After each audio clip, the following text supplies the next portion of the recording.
ফরিদপুরের বসন্তপুর থেকে ভাঙা পর্যন্ত অর্ধশত রেল ক্রসিংয়ে অরক্ষিত। এগুলোতে প্রায় ঘটছে দুর্ঘটনা, প্রাণ হারাচ্ছে মানুষ। তদন্ত কমিটি গঠন আর গেট নির্মাণের আশ্বাসেই দায় সারছে রেলওয়ে কর্তৃপক্ষ। বিস্তারিত ডেস্ক রিপোর্টে।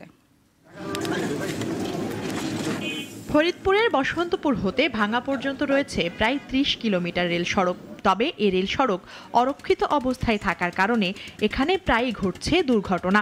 গেল বছরে প্রাণ হারিয়েছে অন্তত ২৫ জন। নতুন বছরের শুরুতেই মুন্সিবাজার এলাকায় ট্রেনের ধাক্কায় মাইক্রোবাসের ৫ জনের মৃত্যু হয়েছে। আর রেল ক্রসিং এর সময় বারবার ওই হরেন দেয় না, হরেন না দেওয়ার কারণে টের পায় না মানুষ। এই জায়গা আমার জরুরি এটা গেটের ব্যবস্থা করা হবে।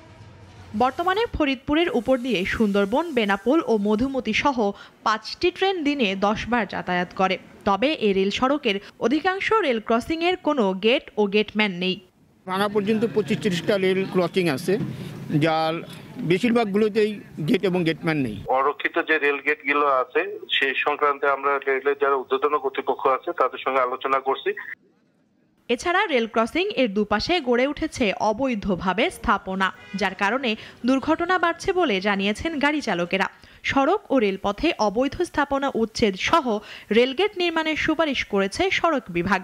দোকানপাট থাকার কারণে আমরা এখানে যে রাস্তা দিয়ে যাইতেছি, আমরা ট্রেন আসতেছে, আমরা এগুলো দেখতে পাচ্ছি না। যেহেতু জনসাধারণের চলাচল এই রাস্তাটি ঢাকামুখী অনেক বেড়ে গেছে, সেহেতু একটি রক্ষিত লেভেল ক্রসিংটা দেওয়া যায় কিনা সেটার জন্য রেলের কাছে সুপারিশ থাকবে আমাদের। এ রেল সড়কে প্রতিনিয়ত দুর্ঘটনা বেড়েই চলছে। তবে এসব দুর্ঘটনার কারণ অনুসন্ধানের জন্য তদন্ত কমিটি গঠন ও গেট নির্মাণের আশ্বাস দিয়েছেন এ জেলার রেল কর্মকর্তা।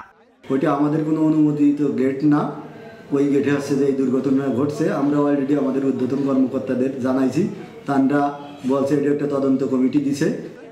রেল দুর্ঘটনা এড়াতে ফরিদপুরের অরক্ষিত রেল ক্রসিংগুলোতে গেটম্যানের ব্যবস্থা সহ অবৈধ স্থাপনা উচ্ছেদ করার দাবি জানিয়েছে স্থানীয়রা। মুনিয়া চৌধুরী, নাগরিক। ২৫০টিরও বেশি ডিজাইন অপশন নিয়ে ওয়ালটন স্মার্ট ফ্রিজ, বোঝে আপনার প্রয়োজন।